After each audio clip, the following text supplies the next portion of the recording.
Hello everyone, happy June, happy Pride. I watch a handful of movies and a lot of them are queer movies, 1/3 of them I would say. And so I thought, why not make a compilation, a list of them before June slips out. So I'm sitting here in front of 45 titles, maybe I sneaked in one last minute, maybe 46 titles. And most of them movies, some of them TV shows.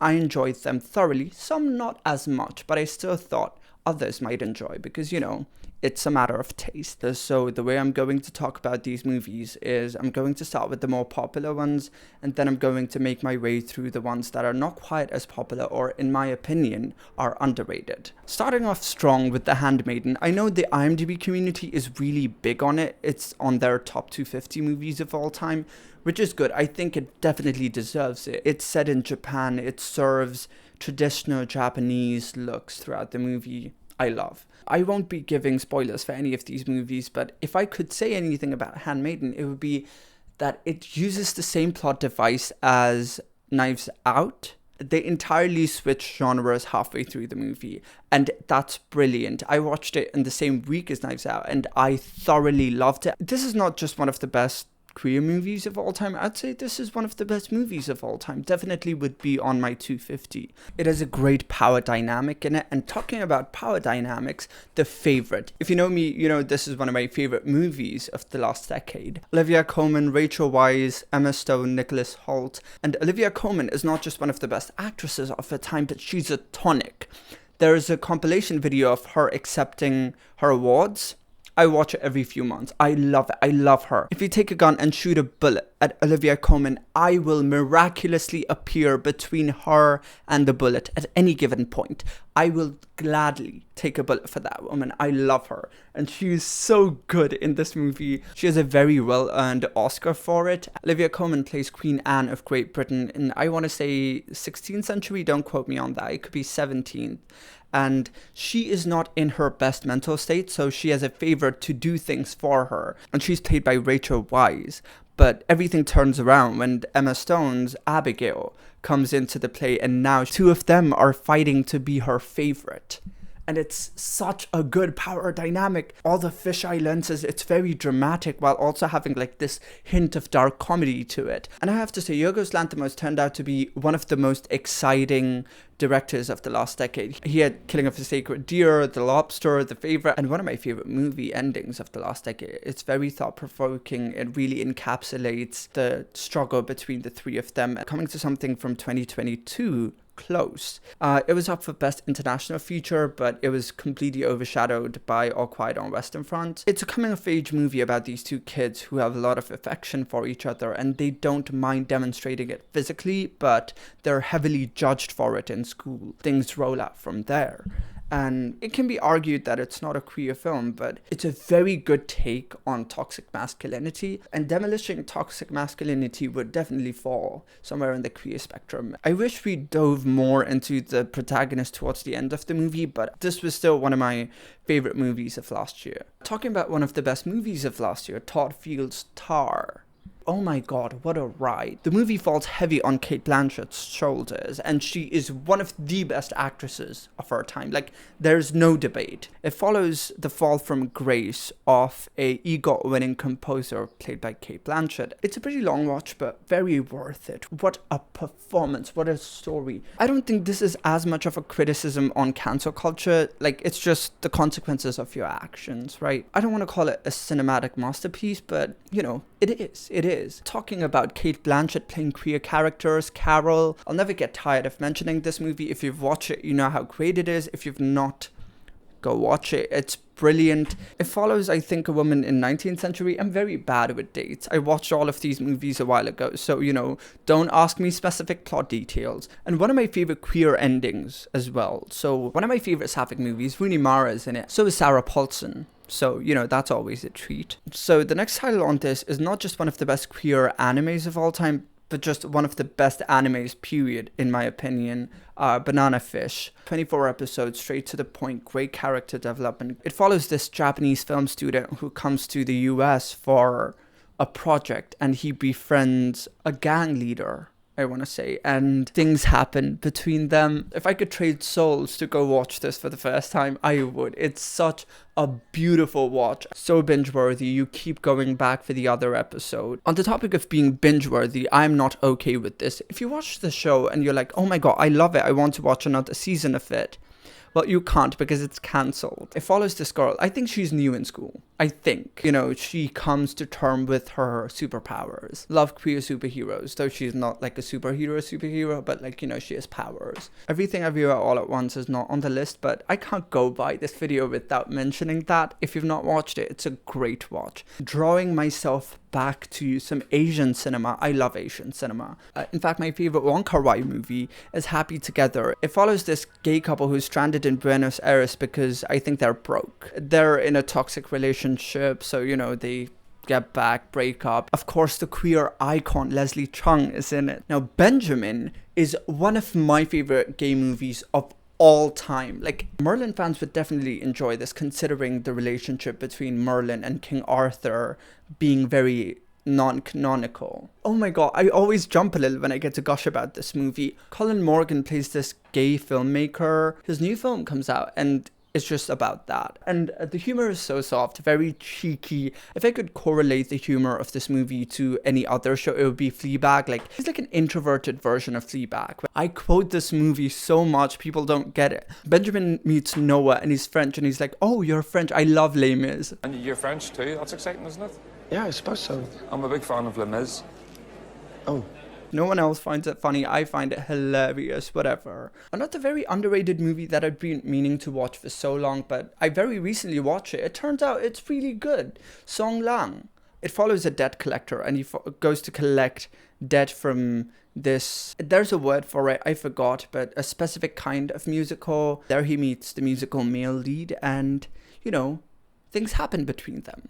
Let's come back to Canada, Quebec, Javier Dolan. I very recently discovered he directed the Hello music video for Adele, or maybe it was Easy on Me. Well, one of them. His movie Mother is a lot of people's favorite, but I don't think it's very canonically queer as much as I Killed My Mother is. Javier Dolan and his mommy issues, right? A beautiful movie about a teenager who comes to terms with his sexuality and his very hard to communicate relationship with his mother. And I love hard to communicate mother-son relationships. I know Superbad has like this huge cult following, and if you love Superbad, I can bet you would love Booksmart. Booksmart follows these two best friends who realize that they've been too academically centered throughout their entire high school, and other kids who didn't give up their entire life to be good in academics still got into good unis, and they try to make up for it in their last few days in school. It's very funny. A lot of plot lines are similar to Superbad. It's what we did in my summer program last year in Barcelona, when I lived in Barcelona. And some of us know how to win. Nobody's winning in that outfit. Beanie Feldstein is in it, and I love Beanie. Oh my god. When I watch Lady Bird, I'm like, I love this girl. I need her to be a lead in another coming-of-age movie. And there she was. There is no role of the Tempest. It is the titular role. I recently found out she's recently married to a woman. Happy Marriage Life to Beanie. I think it's a very underrated comedy. Talking about underrated, Infinity Train. A girl gets stuck in this train which goes on for infinity. You could have guessed that by the title. A very sci-fi, very bizarre, and deals with this idea of otherness and queerness through this lens. I envy kids these days that they get to have shows like this. Another one I want to talk about is Owl House. Now, if you're an Alex Hirsch Gravity Falls fan, you might already know about this show. Dana Terrace, the creator of this show, I think is friends with Alex Hirsch. He even voices a few of the characters in the show. A girl gets stuck in this world that she now needs to save, and she does so with her great aunt figure. It's a chef's kiss. It very recently ended. I've not watched the finale, so don't spoil me on that, but such a treat. Circling back to movies that I surprisingly liked, The Man with the Answers. It's a European movie set somewhere in Europe. I don't exactly know where. Maybe it's an American movie, God knows, but it's a good one. These two strangers happen to find each other during their trip, and they decide to, take it together, and, things happen. if you know what I mean. So I felt like a kindred spirit watching that ending. I like it. It's very soft-hearted. Another movie I was surprised by how good it is, Dear Ex. It follows a nuclear family of a widow and her son after the death of her husband. They're quite poor, and the husband leaves his entire inheritance to his male lover. You know, it's a struggle between them, and they get to know each other better after this. It's about like changing the way you view things. It's a great message. Let me circle back to BLs, because BLs are my guilty pleasures, I have to admit. But some of them happen to be really good. Call it what you want. Surprisingly very heavy topics that it discusses. I don't want to mention the topics because demonetization, but I was like taken aback. Like, oh my god, this is a heavy show for what can be very generally classified as a BL show, which are generally so lighthearted, not plot-centered at all. The BL shows will not hesitate and take out 30 seconds of their screen time for one of their characters to like drink a drink that sponsored the show, you know, very seductively, or like put on eye cream. Oh, you use this eye cream? Yeah, I do. Oh, how do you wear it? I wear it like this. Oh, I wear it like this. And they put on the eye cream together for 30 seconds. And that's the basic picture of a BL show. And you give me something like Manner of Death. It's a whodunit murder mystery. A doctor and a cop follow the events of a series of murder in a town. Thriller, mystery. Love it. His teenage sweethearts meet together after a while, still get along well, but now there's society and other things, you know.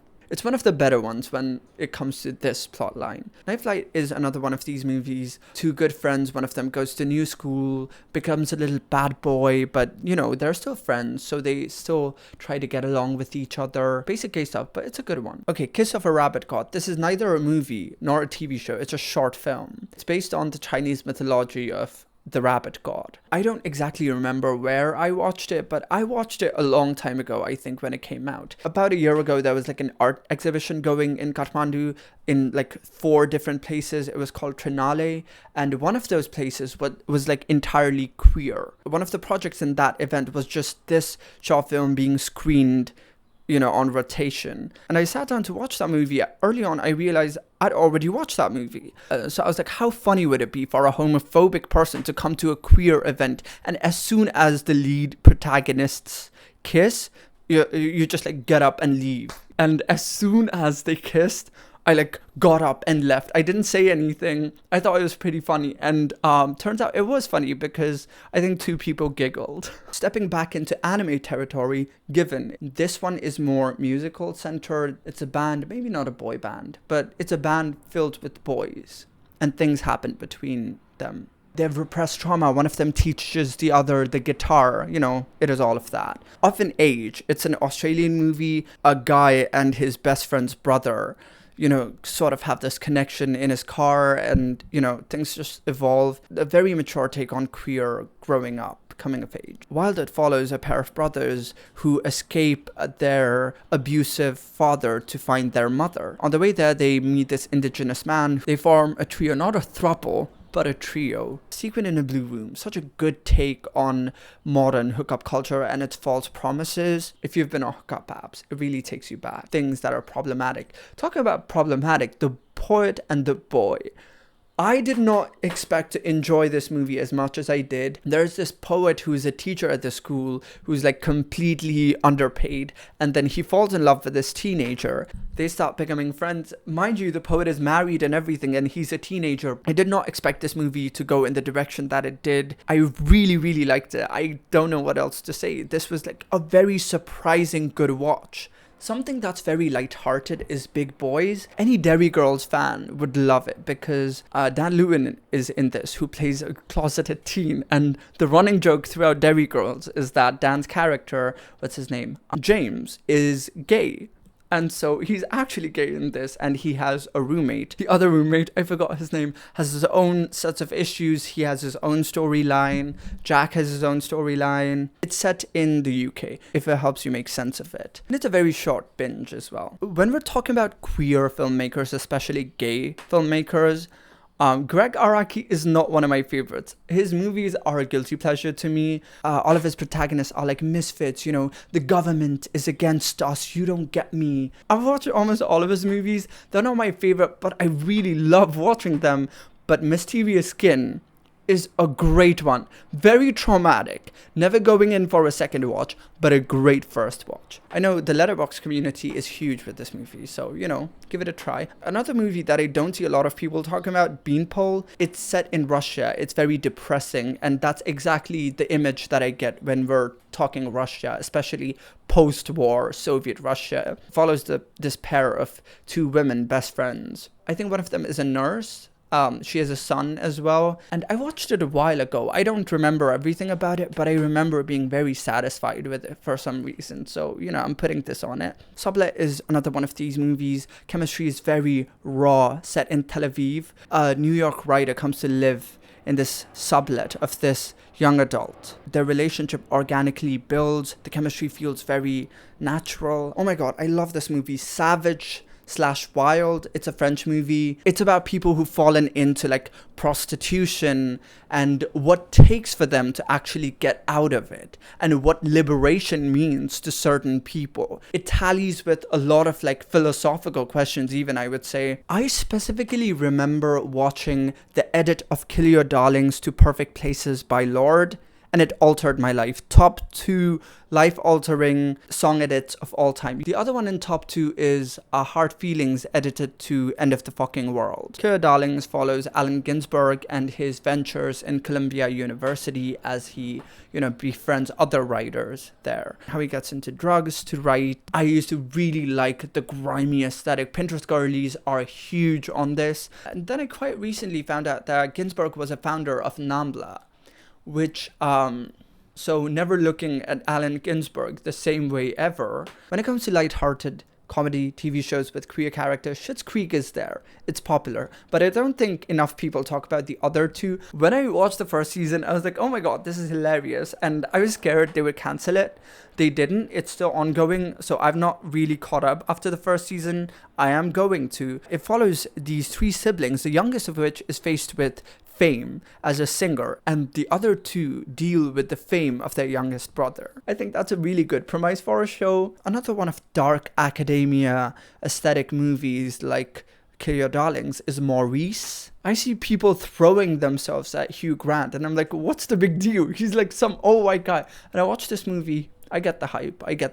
Watching Shirley is an experience I don't entirely remember. It follows Elizabeth Moss as Shirley, her ventures with the housemaid. Very recently also discovered that Elizabeth Moss is a member of Scientology. So it really changed the way I look at her movies, especially The Handmaid's Tale. How do you star in the leading role of The Handmaid's Tale and then go on to become a cult member? I don't get it, but you know, to each their own.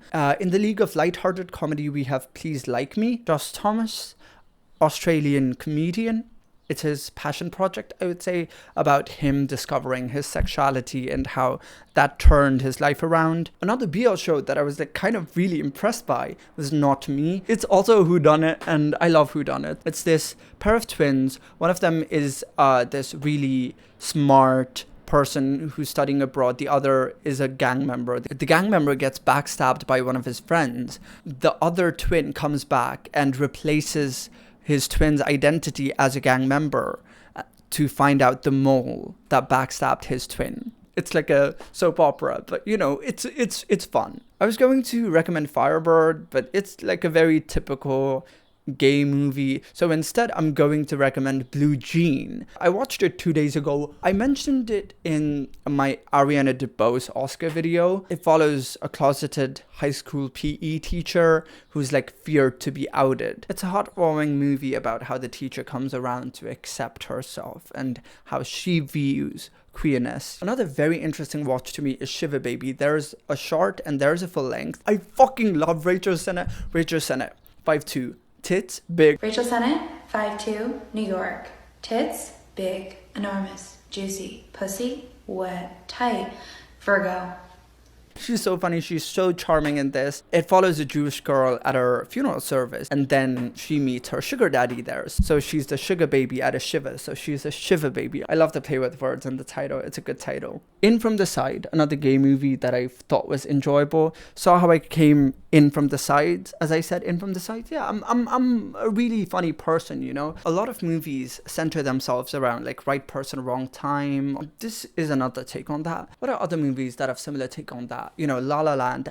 Oh my god, I very recently watched Past Lives and it was so good. Maybe I'll make a whole video on it, but if you've not watched Past Lives, go watch Past Lives. It's so good. If this was a fair world, Young Royals would have had the same outreach as Heartstopper. I recently finished the new season 2. I really liked it. Not as much as the first season, but it's worth a watch. If you're in the mood for binging something, give it a try. A movie that I think will be pretty polarizing is Stranger by the Lake. You know, it's about this group of men who like cruising around a lake, and our protagonist happens to fall in love with this mysterious stranger that he has an affair with. This is such a messy movie.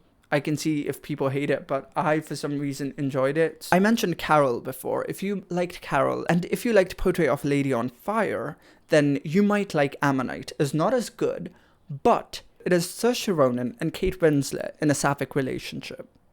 So what else do you want, right? The Netflix coming-of-age movie, which, you know, it's not that good, but it's an enjoyable watch, the half of it. This jock has a crush on this girl, so he gets this nerdy girl to write love letters for him, for the girl.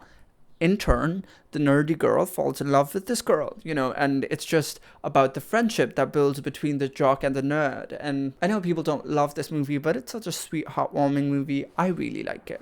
Finally, I've reached the 45th title on my list. This is one that I didn't thoroughly enjoy or like even, but I think other people will kind of like it.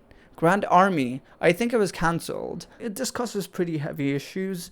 I liked a few of the characters. I liked the direction that their plot was taking. Some of them, I found them to be very questionable. I didn't like them. Maybe if I watched it again, maybe I'll come around to liking them. Who cares? It's cancelled, so I'm not rewatching that shit. So that's it. That's all the recommendations I have. Tomorrow is the Pride Parade in Manhattan, so I'm going there. So maybe I'll, you know, vlog that. Anyways, happy Pride. Good luck watching all your movies, and see you next time.